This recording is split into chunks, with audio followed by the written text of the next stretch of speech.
You're trapped and all alone, trying to survive against a horde of evil worm-like creatures. Today I'd like to tell you about the one against many game, Alone, from Horrible Guild. That's all coming up right after this.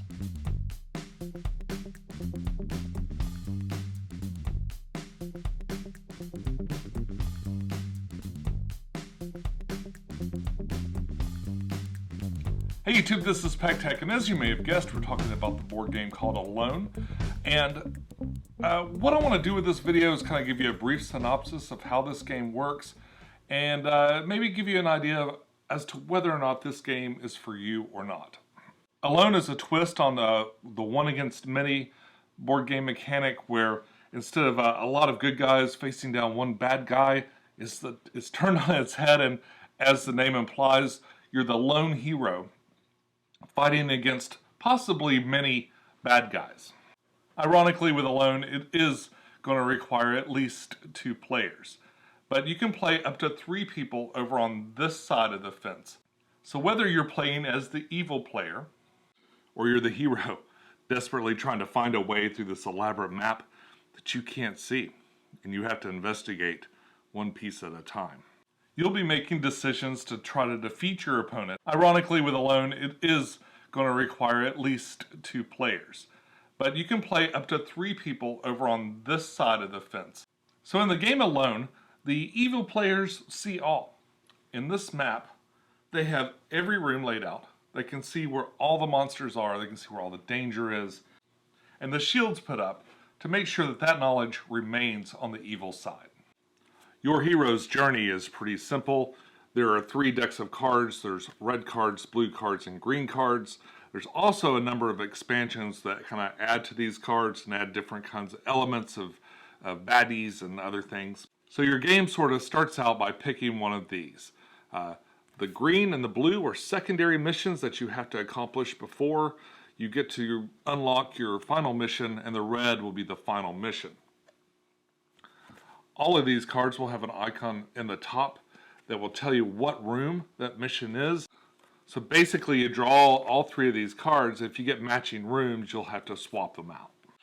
Each of these cards has some text that tells you what happens when you accomplish your goal. And when you reach one of the blue or the green, you'll achieve different things depending on the difficulty of the scenario. My daughter, my wife, and myself played this game 3 times, and we each took a turn being the hero. One thing I definitely found is that easy seemed too easy.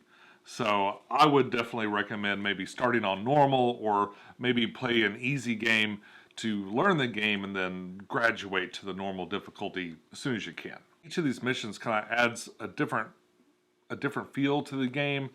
The one I played on, I had this green one where after I accomplished the goal, I got to get into a robot suit, which I thought was really fun, and do a whole bunch of different things. Kind of boosted up my abilities even more.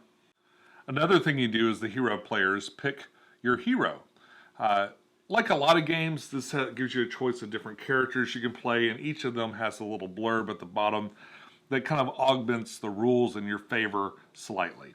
There's certainly nothing new there, and I didn't see any abilities on here that really made it a cakewalk in and of itself. This doesn't break the game at all, which I really appreciate. Evil players have a number of decks. There's actually 4 of them. Here's 2. They have different types of reactions that go along with the hero's action. The evil players don't really have a proper turn, or a turn that's just for them. It's not back and forth in that way. It's more like the hero acts, the bad guys react. And there's a lot of different ways to react. Cards the evil player has will usually have an icon at the top that tells you, and like for instance this arrow means move. So when the hero moves, you can react by playing one of these cards. Below will be text that can apply to these cards. So a lot of these cards will do a number of different things to kind of impede the hero on their quest. You can also play the cards face down and deploy creatures or move creatures on the board. And that's there just because sometimes the things on these cards won't apply, or the cards won't match up with what the hero's doing. You can still react and do things to kind of impede the hero player's turn. So on the good guys side, we don't have a map to look at, but we do have this stat board. And this covers our turns. As they react to things that we do, cards are laid on these little spaces as it goes across. As we take turns, we flip over these little clocks here to the other side, and that kind of tracks how much time we've got on a particular round. We also track things like our health, our mental state, the different rounds, the rooms that we need to get to for objectives. There's a spot here, there's a little map here that sort of represents a little notepad that we'd be taking, that we can make a note or indicate things that we need to remember. On the side here we have a little tally board, and every time you attack a creature that comes for you and kill it, you get to move up a little bit. And after you've killed 2 of them, you get a special reward that's on the side. Being the evil player can be a lot of fun. It's really interesting to have all the knowledge and try to guess how they're going to react to things to sort of better plan your strategy for ensnaring them. This game does work on sort of a timer. There's only so many rounds that the hero has to accomplish their goal. So you can beat them with time or with attrition by working down their mental state or their physical health. This isn't a game where attacking one another seems to play out the way it would normally play out. You can't just send hordes of monsters. In fact, you may find that the more you send, the stronger the hero becomes.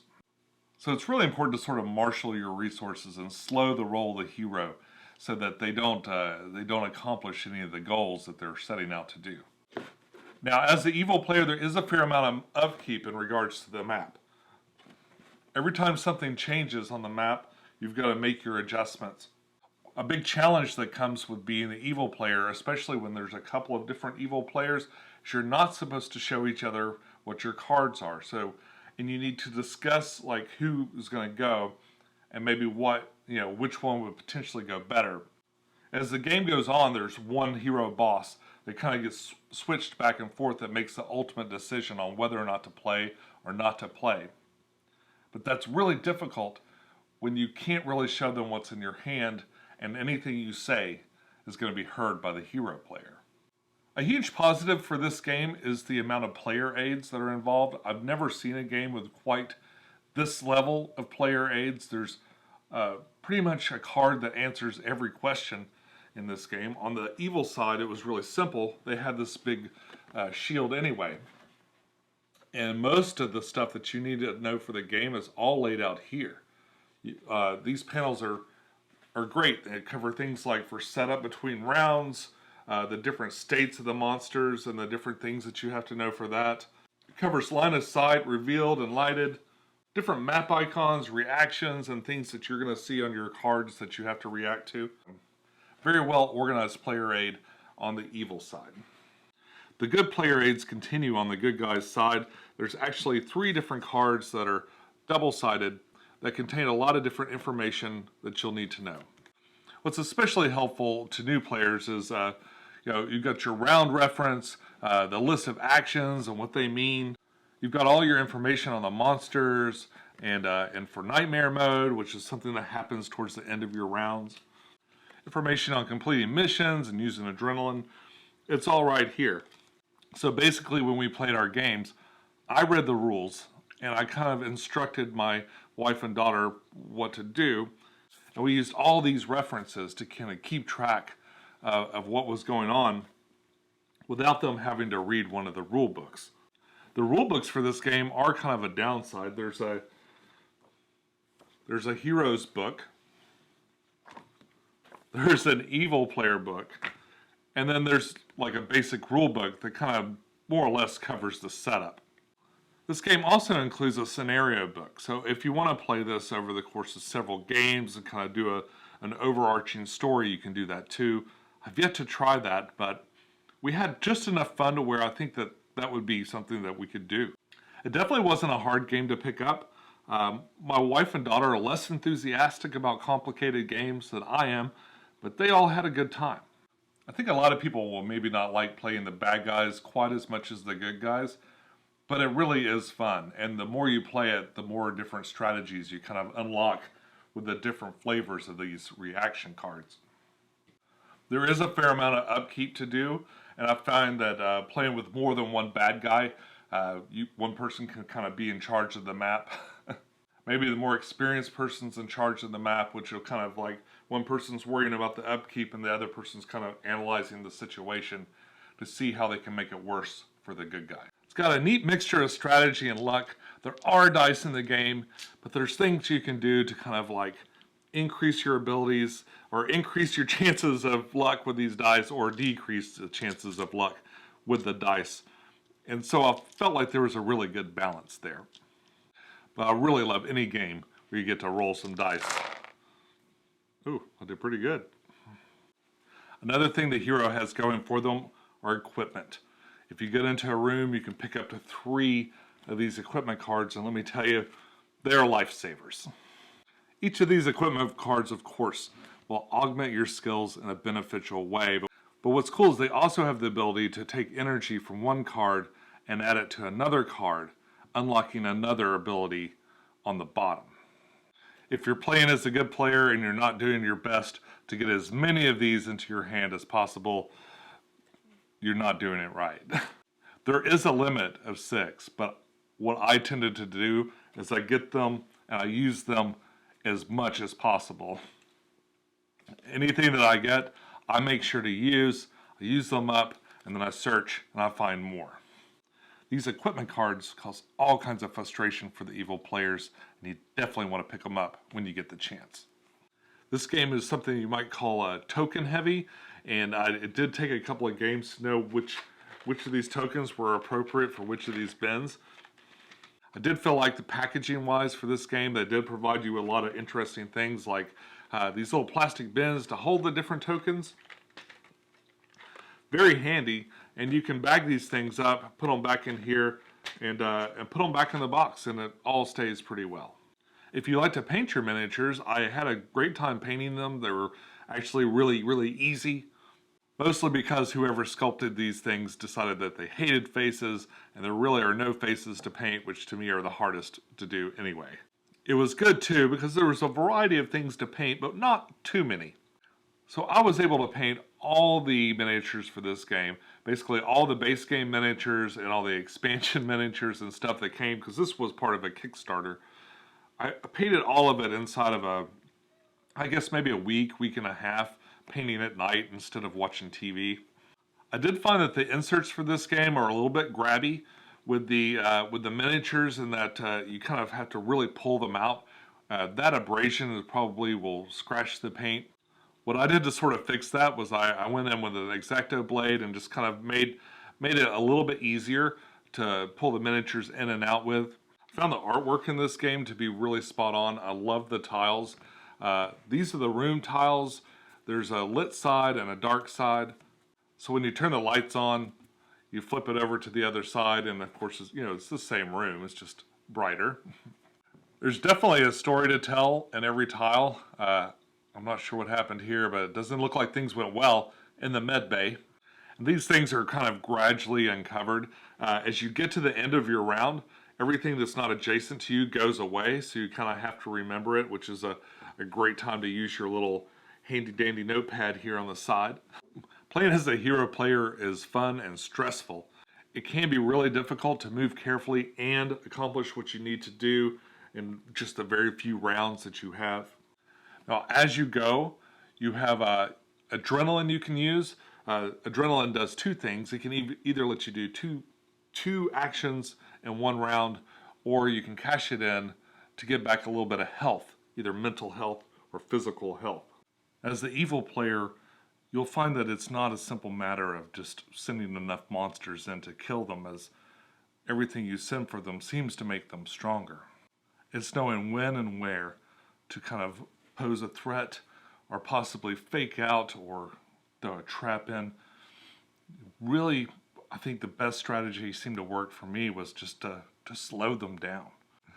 It is, after all, a timed contest, so the more wicked plans you conceive to kind of slow down and impede the hero player, the better you'll do. My family and I really enjoyed this game. We're planning on playing it again. I've left it out just so we can get ready to do it again, and it's different, a little different every time. There's a wide variety of different things you can do with this game. Really a lot of fun.